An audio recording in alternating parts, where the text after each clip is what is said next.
Bonjour Nathalie Loiseau. Bonjour, Jeff Bittenberg. Merci d'être avec nous ce matin. Je suis très inquiète de cette guerre qui a été commencée sans savoir comment elle va se terminer. Ouais. Ce sont vos mots, Nathalie Loiseau. Est-ce que cette inquiétude, elle se renforce, elle se, disons, concrétise au fil des heures alors que rien ne semble indiquer une inflexion dans ce conflit qui a été lancé depuis 6 jours maintenant par les États-Unis et Israël contre l'Iran? On voit des moyens considérables qui sont déployés, mais on n'est pas sûr de voir une stratégie. Et c'est ça qui est inquiétant. On ne sait pas exactement à quel moment Donald Trump dirait finalement c'est bon. Est-ce qu'il veut véritablement abattre le régime iranien? Est-ce qu'il en a la possibilité? On le souhaite tous. Soyons clairs. Tout le monde voudrait voir ce régime tomber. Tout le monde voudrait Mais est-ce que voir. c'était la bonne façon de le faire tomber pour vous? Est-ce que c'est une guerre de haute intensité qui le permet? Je ne sais pas. Et je ne suis pas sûre que Donald Trump le sache. Autant si je suis israélien, je me dis, c'est une menace existentielle pour moi, je veux aller contre l'Iran. Autant si je suis américain, c'est moins clair. Et quand on est libanais, quand on est arabe de la région du Golfe, ou quand on est européen, on a énormément de raisons de s'inquiéter. De ce que vous savez à votre place au sein du Parlement européen, est-ce que l'Iran peut tenir longtemps avec son armement, avec ce qu'on appelle ces missiles low-cost, ces fameux drones Shahed qu'elle fournit par centaines, qui sont de bas coût, mais d'une efficacité redoutable? La difficulté, c'est que pour abattre ces drones, par exemple, les États-Unis, Israël utilisent des matériels qui, eux, sont très coûteux. Alors, on parle de l'armée américaine, qui est une armée ultra puissante, mais on a entendu Donald Trump dire tout et le contraire de tout.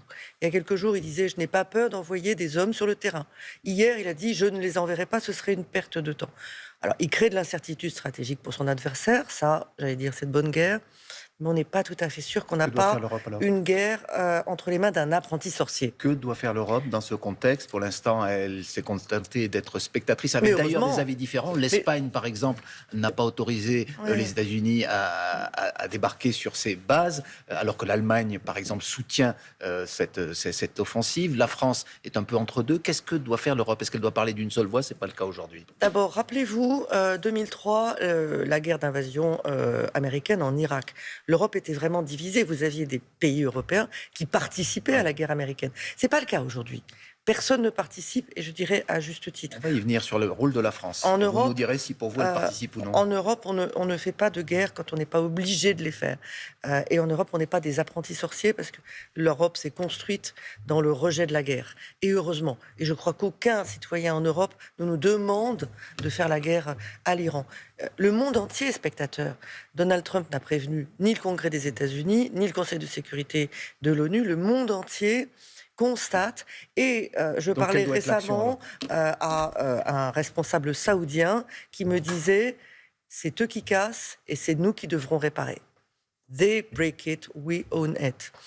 Ce que nous devons faire. Est-ce que, par exemple, vous approuvez ce que fait la France, à savoir notamment envoyer le porte-avions Charles de Gaulle? La ministre des Armées était sur France 2 hier soir expliquant le rôle du porte-avions, l'aide que nous devons apporter à nos pays alliés dans la région. Que doit faire la France, et notamment au Liban, où nous avons des accords particuliers et où le sud du pays est pilonné aujourd'hui par l'armée israélienne? D'abord, on va commencer par Chypre, parce que Chypre est un pays de l'Union européenne qui a été visé une première fois par l'Iran par un tir de missile. Chypre est dans l'Union européenne, pas dans l'OTAN. Donc plusieurs pays, dont la France, viennent en protection de Chypre, et nous avons raison.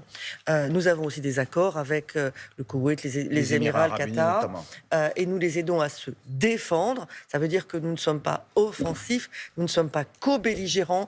Il faut que LFI arrête de raconter n'importe quoi sur la politique internationale avec cette volonté de créer de la peur et du chaos. Non, nous ne sommes pas co-belligérants, nous aidons nos alliés à se protéger. Et bien Liban, sûr, au Liban, la crainte que nous avons et ce que nous constatons, c'est que Benyamin Netanyahou utilise à nouveau le Liban comme une espèce de terrain de confrontation avec le Hezbollah, avec l'Iran. Que le Hezbollah doive désarmer, on en est tous d'accord. Et est-ce qu'il faut s'opposer, le cas échéant, aux actions de l'armée israélienne au sud du Liban? Il faut convaincre les Israéliens de ne pas rentrer par la voie terrestre au Liban. Le Liban allait mieux, et cette guerre le fait replonger dans l'horreur. Alors, cette actualité de l'Iran et de cette guerre nous fait oublier une autre actualité, celle de l'Ukraine, finalement. Elle ne doit pas nous la faire oublier. Pourquoi Vous avez l'impression que ce conflit permet éventuellement à porte Vladimir Poutine... préjudice à l'Ukraine. On a vu Donald Trump dire à l'Inde, à qui qu'il avait menacé de sanctions pour qu'elle n'importe plus de pétrole russe, finalement lui dire « Non, non, mais c'est bon, tu peux y aller, tu peux importer le pétrole russe que tu veux ». Le matériel militaire qui part vers le Golfe, les drones, les missiles tirés pour protéger le Proche-Orient et le Golfe. Volodymyr Zelensky l'a dit hier, on a tiré plus de missiles patriotes en 4 jours qu'on en a donné à l'Ukraine en 4 ans. Et je regrette, la menace russe, c'est notre menace existentielle à nous. C'est de la folie. On est à J-9, c'est un autre sujet, mais il est important des élections municipales. Ouais. Vous êtes l'une des figures du mouvement Horizon, présidé par Édouard Philippe.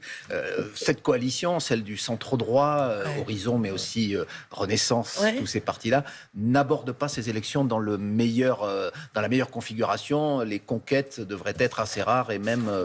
difficile dans certaines villes. On verra. Nous sommes à Horizon un parti où il y a beaucoup de maires qui se représentent. Ça veut dire un parti ancré sur le terrain local. Ce que je voudrais dire ce matin, parce que ça n'a, je crois, pas encore été dit, c'est que Horizon, un candidat Horizon, a été la cible d'une attaque informationnelle, d'une ingérence en provenance de la Russie. Ça veut dire qu'il n'y a plus de petites élections par rapport aux grandes, quand vous avez un candidat qui fait l'objet d'un deepfake, quand vous avez un site de campagne qui est copié par des opérateurs qui sont des opérateurs russes, c'est le secrétariat général à la sécurité et à la défense nationale qui m'a dit hier soir, ça vient de Russie.